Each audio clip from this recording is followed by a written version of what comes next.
Manusia tidak diukur dari panjang, tetapi diukur dari panjang pengaruh. Abad ke-20 membangun negara melalui kekuasaan. Abad ke-21 mempertahankan negara melalui pertahanan. Hari ini kita masuk pada zaman ketika kekuatan bangsa tidak lagi ditentukan oleh cadangan jumlah tentara atau tingginya gedung percakapan. Yang menentukan masa depan adalah kemampuan membangun ekosistem yang mampu bertahan. Itu kenapa saya membawa sahabat saya Pak Gita Wirjawan yang nanti akan kita dengarkan narasinya tentang tentunya what it takes. Ekosistem apa yang bisa dibangun?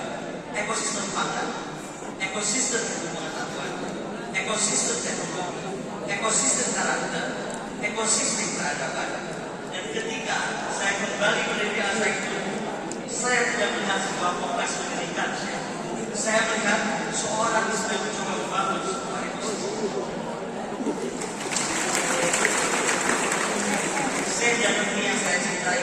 Dalam filsafat sejarah Arnold Toynbee pernah mengatakan bahwa peradaban lahir bukan karena tidak memiliki tantangan, tetapi karena berhasil memberikan jawaban atas setiap tantangan yang ada. Saya percaya setiap generasi memiliki pertanyaannya sendiri, tapi hanya sedikit orang yang memilih menjadi debat jawab.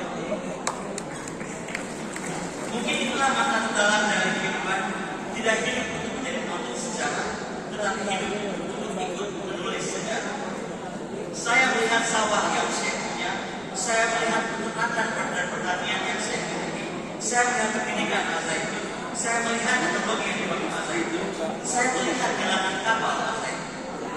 Lalu saya bertanya kepada diri saya sendiri, mengapa sebuah lembaga pendidikan membangun kapal? Jawabannya ternyata bukan tentang kapal, tetapi tentang cara berpikir. Karena bangsa yang merupakan hak akan kehilangan masa depan. Padahal Tuhan menciptakan Indonesia bukan sebagai negara daratan, melainkan sebagai negara kepulauan desa.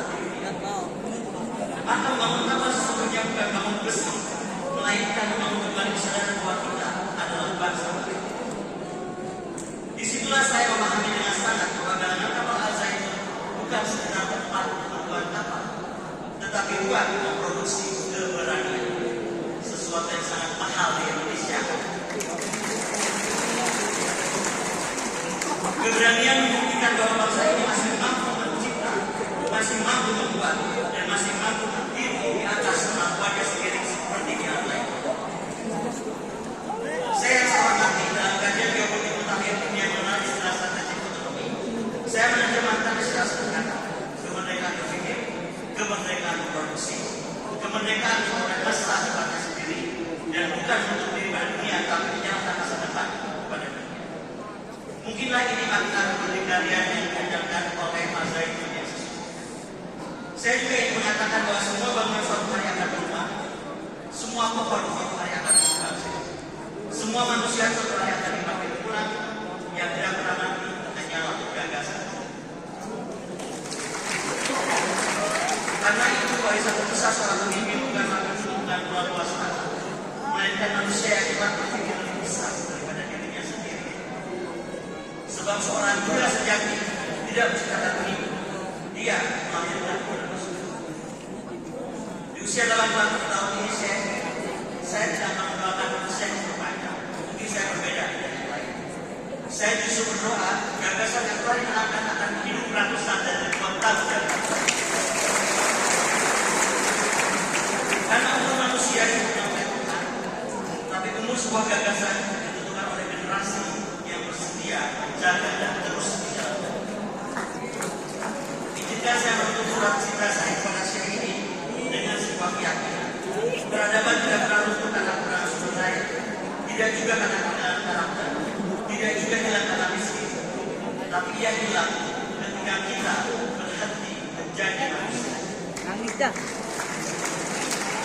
Saya berharap apapun pandangan orang tentang kata itu, semua sepakat bahwa Indonesia membutuhkan semakin banyak manusia yang berani membangun, berani berpikir jauh ke depan seperti Syekh, dan berani meninggalkan warisan bagi bangsa.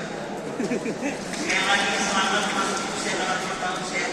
Pada akhirnya manusia tidak akan benar-benar wafat ketika jasadnya berhenti bernapas, tapi dia benar-benar pergi ketika dunia berhenti merasakan penugasan yang mulia.